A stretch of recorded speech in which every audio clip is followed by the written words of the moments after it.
নবম শ্রেণীর সুপ্রিয় শিক্ষার্থী ভাই বোনেরা, আমি আবারও তোমাদের সামনে হাজির হয়েছি তোমাদের বাংলাদেশ ও বিশ্ব পরিচয় অ্যাসাইনমেন্ট নিয়ে। তো তোমাদের নবম শ্রেণীর যে অ্যাসাইনমেন্টটি দেওয়া হয়েছে সেই অ্যাসাইনমেন্টে বলা হয়েছে তোমার এলাকার সমষ্টিগত সম্পদের একটি তালিকা তৈরি করো। তালিকায় যে কোনো একটি সম্পদ সংরক্ষণ ও টেকসই উন্নয়নে তুমি কি ধরনের ভূমিকা পালন করতে পারো তা বর্ণনা করো। অর্থাৎ এখানে যে বিষয়টি বলেছে, তোমার এলাকায় যে যে সমষ্টিগত সম্পদ আছে তুমি তুমি সেই সমষ্টিগত সম্পদের একটি তালিকা তৈরি করবে এবং এই তালিকা থেকে যে কোনো একটি সম্পদ সংরক্ষণ এবং টেকসই উন্নয়নে তুমি কি ধরনের ভূমিকা পালন করতে পারো তুমি সেই বিষয়টি লিখবে। তো এই ছিল তোমাদের প্রশ্ন। এখন আমরা উত্তর করার চেষ্টা করব। তো প্রথমে যে প্রশ্নটি দেওয়া আছে, তোমার এলাকায় সমষ্টিগত সম্পদের একটি তালিকা তৈরি করো। আমরা প্রথমে একটি তালিকা তৈরি করেছি। এই প্রশ্নের উত্তরটি হবে সমষ্টিগত সম্পদ যে সকল সম্পদের উপর সকলের সমান অধিকার থাকে এবং সকলেই সেগুলো সমান ভাগে ভোগের সুযোগ পায় তাকে সমষ্টিগত সম্পদ বলে, যেমন হাসপাতাল, রাস্তাঘাট ইত্যাদি।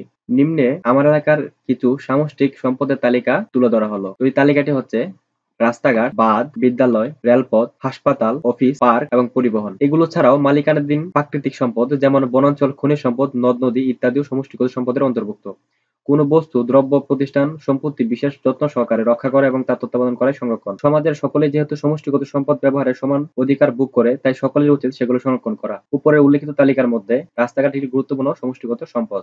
তো তারপর ২ নম্বর প্রশ্নটিতে বলা হয়েছে, তালিকায় যে কোনো একটি সম্পদ সংরক্ষণ ও টেকসই উন্নয়নে তুমি কি ধরনের ভূমিকা পালন করতে পারো তা বর্ণনা করো। তো আমি যে তালিকাটি তৈরি করেছি সেই তালিকা থেকে একটি সম্পদ অর্থাৎ রাস্তাঘাট সংরক্ষণ ও টেকসই উন্নয়নে আমার ভূমিকা কি আমি সেটি এখানে তুলে ধরেছি। আমি লিখেছি, রাস্তাঘাট সংরক্ষণ ও টেকসই উন্নয়নে আমার ভূমিকা নিম্নে তুলে ধরা হলো। রাস্তাঘাটে পরিকল্পিত ব্যবহার সম্পর্কে এলাকার মানুষকে সচেতন করতে পারি। রাস্তার দুই ধারে গাছ রোপণ করে রাস্তার ভাঙন রোধে কাজ করতে পারি। ওভারলোডেড যানবাহন যেন এলাকার রাস্তার ক্ষতি সাধন করতে না পারে সেদিকে সংশ্লিষ্ট সংস্থাকে অবহিত করে তাদের সাহায্য নিতে পারি। এলাকার রাস্তাঘাট, ছোটখাটো গর্ত কিংবা ভাঙা জায়গাগুলো সকলে মিলে মাটি দিয়ে মেরামত করতে পারি।